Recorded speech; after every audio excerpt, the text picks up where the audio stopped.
고백합시다. 내 눈의 들보를 빼게 하소서. 내 들보를 빼게 하소서. 우리 속담에 뭐 묻은 거 개 나무란다. 똥 묻은 개 묻은 게 나무란다. 이런 속담이 있습니다. 오늘 본문에 있는 말씀 가운데 네 눈 속에 있는 들보는 못 보고 형제에 있는 티만 보려고 그러느냐. 41절 말씀하고 있죠. 어찌하여 형제의 눈 속에 있는 티는 보고 내 눈 속에 있는 들보는 깨닫지 못하느냐. 우리가 거울을 보지 아니하면 자기 얼굴이 어떻게 생겼는가 잊어버리죠. 그래서 늘 거울을 보아야만이 내 얼굴에 뭐가 묻었고 내 얼굴이 어떻게 생겼는가 이런 걸 알 수가 있죠. 고대시대로부터 그래서 거울의 역할은 굉장히 중요합니다. 그래서 예전에는 거울을 색경이라고도 하기도 하고 그랬죠. 그래서 그 재료가 구리를 펴서 팍 윤을 내서 그 얼굴이 비춰보기도 하고 그러다가 이제 성능이 좋아져서 오늘날 거울이 만들어졌는데요. 어쩌다 우리 거울을 통해서 여러 가지 것들을 깨달을 수가 있는데요. 첫째, 거울은 뭐예요? 내 자신을 있는 그대로 보여준다라는 그런 진리가 있죠. 근데 있는 그대로 보여주는 거울이 있는 반면에 또 홀쭉 거울이라는 거울이 있어가지고 이건 보통 옷가게 이런 데 가면 홀쭉 거울을 놓는 경우가 있어요. 그래서 내 몸이 의외로 막 아주 날씬하게 보이는 그런 거울이 있기도 하죠. 그러나 정상적인 거울은 어때요? 있는 모습 그대로 내 자신을 보여줍니다. 두 번째는 어때요? 내 자신을 보여주기는 보여주되 오른손과 왼손, 오른쪽과 왼쪽이 방향이 바뀌어 보이죠. 그래서 거울을 보면서 내가 오른손을 이 거울 밖에 들면 거울 속에 있는 나는 왼손을 들죠. 이처럼 거울이라는 것은 있는 모습 그대로 보여지지만 방향은 전혀 반대로 보여준다라는 것을 알 수가 있습니다. 따라서 거울을 보면서 내 몸이 거울에는 오른쪽이 이렇게 보이지만 실질적으로는 왼쪽의 얼굴이 이렇다라는 것을 우리가 알 수가 있어야 되죠. 따라서 거울을 보면서 깨닫는 것은 내 자신이 있는 모습 그대로 보이면서 내가 내 인생에 내 모습에 방향을 바꿀 수가 있어야 된다라는 얘기입니다. 근데 평상시에는 자기 자신의 얼굴을 볼 수가 없죠. 그 대신 내가 바라보고 있는 상대방의 얼굴은 또렷이 뚜렷이 보이게 됩니다. 그러다 보니까 우리는 어때요? 상대방에 있는 코털이 나와 있는 둥, 흰털이 있는 둥, 면도가 덜 됐는 둥 이런 것은 잘 보이죠. 그렇지만은 자기 자신의 입속에 고춧가루가 묻어 있는지 뭐가 묻어 있는지 이건 알 길이 없죠. 상대방이 나에게 말해 주어야만이 알 수가 있다. 오늘 말씀의 제목 내 눈에 들보를 빼게 하소서. 여러분 오늘날에는 뭐 들보 이런 용어들이 거의 뭐 이루어질 수가 없죠. 왜냐하면 집을 아파트를 짓는다든가 이다 보니까 보통 대들보라고 해서 집의 지붕의 천정의 가장 높은 부분 그 역할을 감당하는 것이 들보죠. 들보가 없이는 집이 완성될 수가 없는 것인데 결국 오늘 39절 말씀에 예수님이 맹인이 맹인을 인도할 수 있느냐 둘이 다 구덩이에 빠지지 아니하겠느냐라고 말씀합니다. 아침마다 전도할 때 평택역에서 두 사람이 걸어오는데 항상 한 사람이 앞서고 한 사람은 그 앞 사람을 손을 이렇게 붙잡고 오는 걸 봅니다. 가만히 보면 뒤에 따라오는 사람이 소경이에요. 소경인데 앞에 가는 사람 붙잡고 오니까 걸음도 막 빨라 팍 따라서 그냥 옵니다. 앞 사람이 가는 대로 뒷 사람이 따라가기만 하면 가고자 하는 목적지를 갈 수가 있다는 얘기인데 그런데 만약 앞서가는 사람이 손을 놔버린다 그러면 어떻게 되겠습니까? 뒤에 가는 사람은 지팡이를 더듬어 가면서 방향을 찾아야 되기 때문에 속도가 훨씬 느리고 자칫 잘못하면 방향성을 잃게 되기도 하죠. 제가 어느 날 이 소경 혼자 내려오는 그런 모습을 봤어요. 한 50대 중후반 되시는 분인데 이분이 지팡이를 짚고 이렇게 오는데 벽 쪽으로 막 가는 거야. 벽 쪽으로 제가 막 안타까워가지고 이렇게 손을 댔더니 깜짝 놀라면서 이 손을 잡으면 어떡하냐고 막 야단을 치시더라고. 나중에 알고 봤더니 그런 사람들은 함부로 이렇게 손을 대는 게 아니더라고. 그러니까 나름대로 방향을 찾아가는데 제가 그쪽으로 가면 된다고 손을 댔더니 깜짝 놀라가지고 막 역정을 내시는 그런 걸 내가 경험하면서 저분들은 나름대로 자기가 가야 되는 길이 있기 때문에 이렇게 해서 도와주는 것이 아니구나 라는 걸 깨달았어요. 저는 막 앞에 벽에 부딪힐까봐 그 시청 민원실 벽에 부딪힐까봐 이쪽으로 이렇게 했는데 그분이 막 역정을 확 내시더라고. 그러면서 막 손을 대면 어떡하냐고 이런 경험이 있는데요. 맹인이 맹인을 인도할 수 있느냐? 둘이 다 구덩이에 빠지지 아니하겠느냐? 아주 상식적인 이야기죠. 맹인이 맹인을 안내할 수가 없는 것이죠. 우리 그런 이야기 자주 하지 않습니까? 눈은 멀쩡한데 두 다리가 불편한 사람이 있고, 근데 눈은 불편한데 두 다리가 멀쩡한 사람이 있다. 그 사람이 서로 부부가 되어서 가는데 어떻게 가요? 눈은 멀쩡하지만 발이 불편한 사람이 발이 건강하고 눈이 불편한 사람이 눈은 멀쩡한 사람을 업고 가는 거죠. 그래서 오른쪽으로 가야 돼요, 왼쪽으로 가야 돼. 이렇게 해서 둘이서 합력해서 바른 방향으로 가는 그런 이야기들 우리가 종종 합니다. 우리 예수님께서도 둘이 다 구덩이에 빠지지 아니하겠느냐. 오늘 함께 읽어본 핵심 내용은 두 가지죠. 첫째는 내 눈 속에 있는 들보를 먼저 볼 줄 알아야 된다라는 얘기고, 두 번째는 말씀에 대한 순종에 대한 주제를 주님이 말씀하고 있습니다. 제자가 그 선생보다 높지 못하나 무릇 온전하게 된 자는 그 선생과 같다. 어찌하여 형제의 눈 속에 있는 티는 보고 내 눈 속에 있는 들보는 깨닫지 못하느냐라고 말씀하고 있습니다.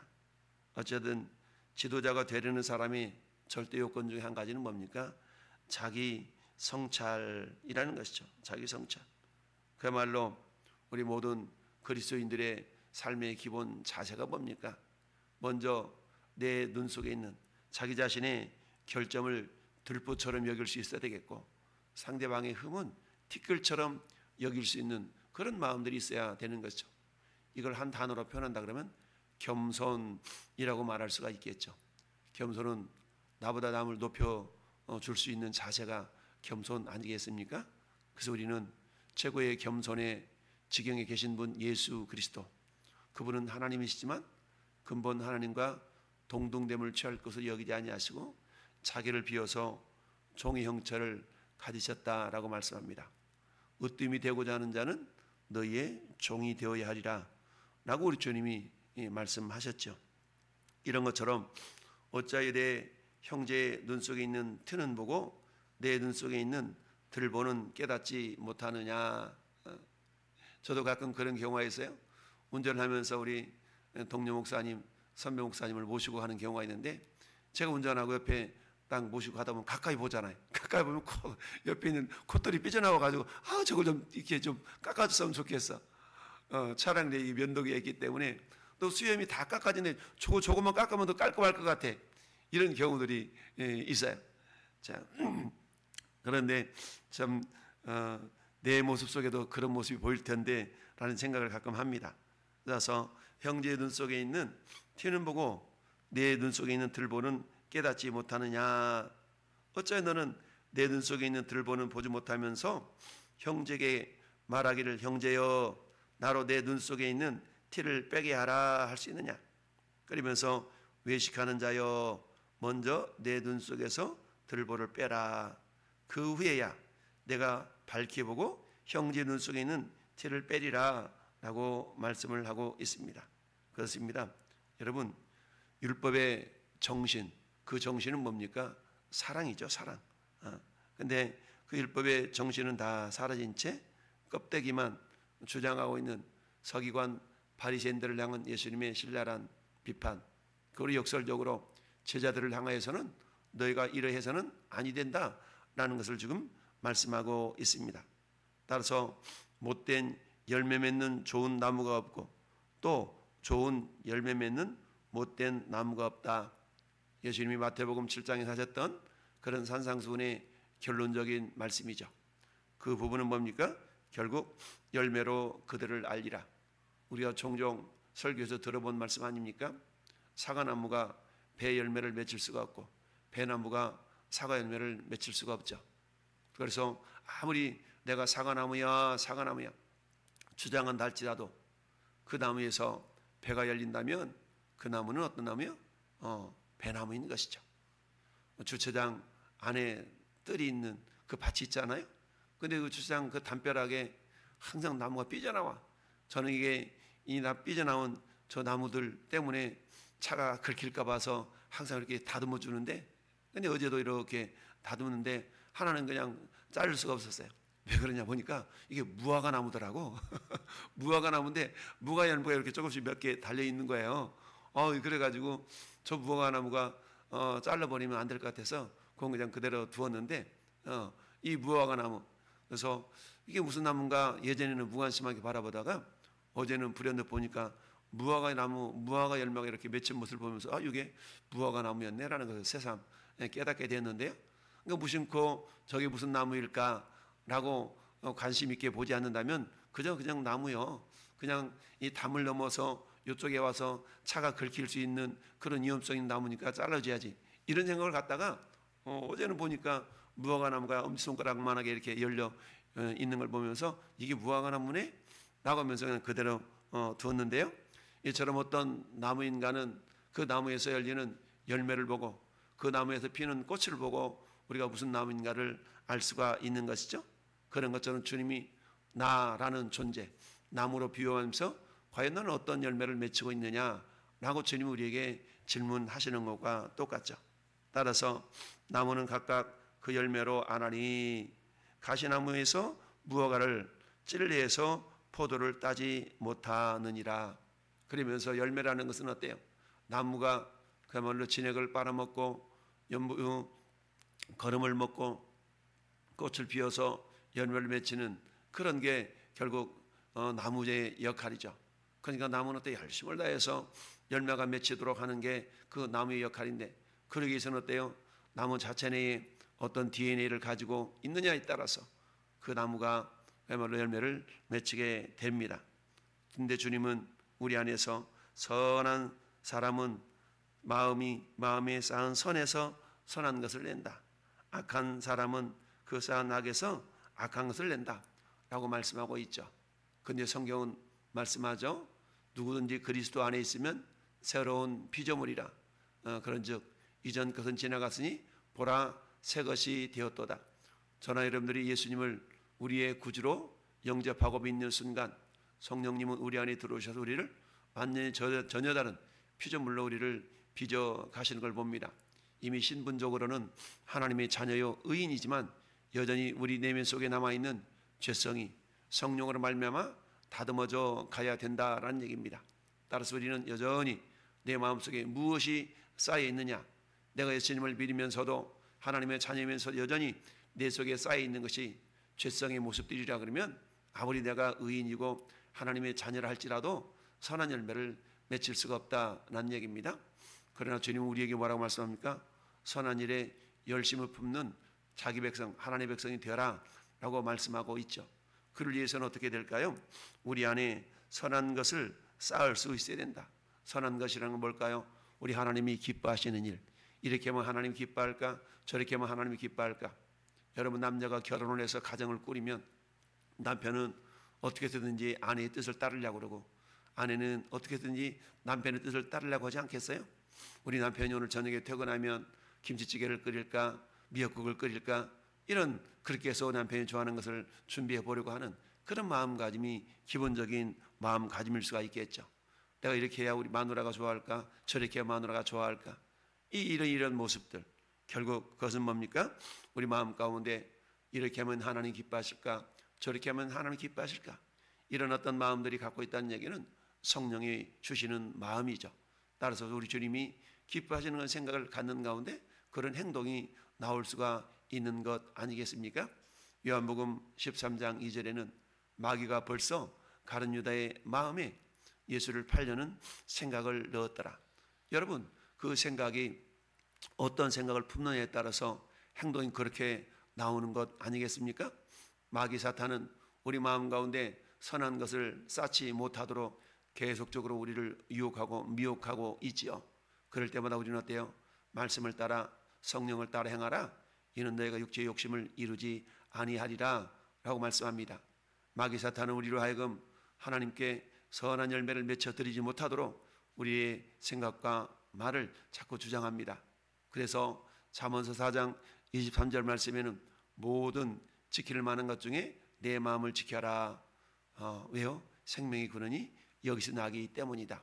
우리 마음을 지켜서 어때요?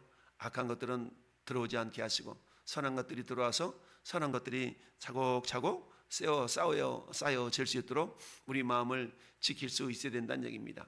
마귀가 벌써 가룟 유다의 마음에 여진을 팔려는 생각을 집어넣으려고 할 때 그 생각을 우리는 떨쳐버릴 수가 있어야 되지 않겠습니까? 그러려면 마음을 지켜야 되는데 우리가 무엇으로 마음을 지킬 수가 있겠습니까? 하나님의 말씀을 주야로 묵상하는 복 있는 자들이 되어야만이 우리 말씀 충만이 곧 성령 충만이라 그랬죠. 따라서 우리가 말을 할 때는 어떤 말? 결국 희롱이나 농담의 말이 아니라 믿음의 말을 할 수 있는 그런 사람. 그러려고 하면 때요 믿음의 근거 내용들이 우리 안에 가득가득 채워져 있어야 되겠죠. 그것은 결국 뭡니까? 우리 안에 하나님의 말씀으로 채워져야 된다는 얘기인데 그 이 45절 말씀에 선한 사람은 마음에 쌓은 선에서 선을 내고 악한 사람은 그 쌓은 악에서 악을 내나니 이는 마음에 가득한 것을 입으로 말하기 때문이다. 여러분 죽고 사는 것이 혀의 권세에 달려 있습니다. 그런데 어때요? 혀라는 것은 마음에 의해서 좌지우지되기 때문에 우리는 마음속에 오늘도 생명의 말씀으로 가득 채우는 복된 하루가 되어져야 될 줄로 믿습니다. 어른들은 말씀합니다. 우리는 그냥 하나 외워도 금방 까먹고 이런 얘기 하지 않습니까? 그러나 어때요? 반복이 능력이라고 계속적으로 반복해서 읽고 듣고 하다 보면 어때요? 어느 틈에인지 낙숫물에 바위가 패이듯이 우리 마음 가운데 그 하나님의 말씀이 계속 채워지고 결국 말씀으로 쌓여진 인생은 하나님이 기뻐하시는 선한 뜻을 이루는 선한 열매를 맺어지게 될 줄로 믿습니다. 그러면서 어때요? 너희는 나를 주여 주여 하면서 어찌하여 내가 말하는 것을 행하지 아니하느냐? 여러분 우리가 말씀을 왜 듣습니까? 자기 만족하게 듣습니까? 그렇지 않죠. 말씀을 듣는 까닭은 그 말씀대로 순종하여서 하나님의 뜻을 이루어 드리기 위함이 아닙니까? 그 복이라는 것은 뒤에 열매 맺는 따라오는 열매의 결과인 것이죠. 따라서 먼저 우리가 해야 될 것은 하나님의 말씀으로 하나님의 생각으로 가득 채워서 선한 사람은 쌓은 선에서 선한 것이 난다고 했기 때문에 우리가 하나님의 말씀으로 가득 채운다면 여러분 우리 안에 선한 열매가 맺혀져서 선한 말씀들이 채워져서 선한 열매로 맺혀지게 될 줄로 믿습니다. 그래서 이제 어때요? 우리 주님 말씀을 듣고 순종하는 자. 그래서 어때요? 잘 들어야 되겠죠. 잘 듣고 잘 지킬 수 있어야 되는데 잘 듣는 것을 우리 보통 경청한다, 샤마한다 라고 말씀하고 있지 않나요? 신명기 28장 말씀에도 우리 주님이 너희가 샤마 할 때에 이러이러한 복을 받는다 라고 말씀하고 있죠. 즉 샤마라는 것은 경청할 때에 그 말씀 속에 있는 믿음의 능력이 우리 가운데 공급되어져서 행할 수 있는 능력이 나오는 것 아니겠습니까? 오늘 주님이 어찌하여 너희가 나를 주라고 말하면서 주라는 것은 뭡니까? 주인이라는 얘기예요. 주인.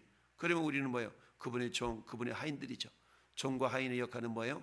주인의 말씀대로 행동하는 것이 하인, 종의 역할이죠. 그런데 우리 하나님을 주님이라고 하면서 예수님을 주님이라고 하면서 주여주하면서 어찌하여 내가 하는 것을 행하지 않느냐? 말은 듣고 왜 네 뜻대로 행하느냐? 그것은 거꾸로 뒤집어 놓고 말하면 나를 주님이라고 하지 않는 것과 똑같지 않느냐? 라고 말씀하고 있죠. 오늘날도 마찬가지 아니겠습니까?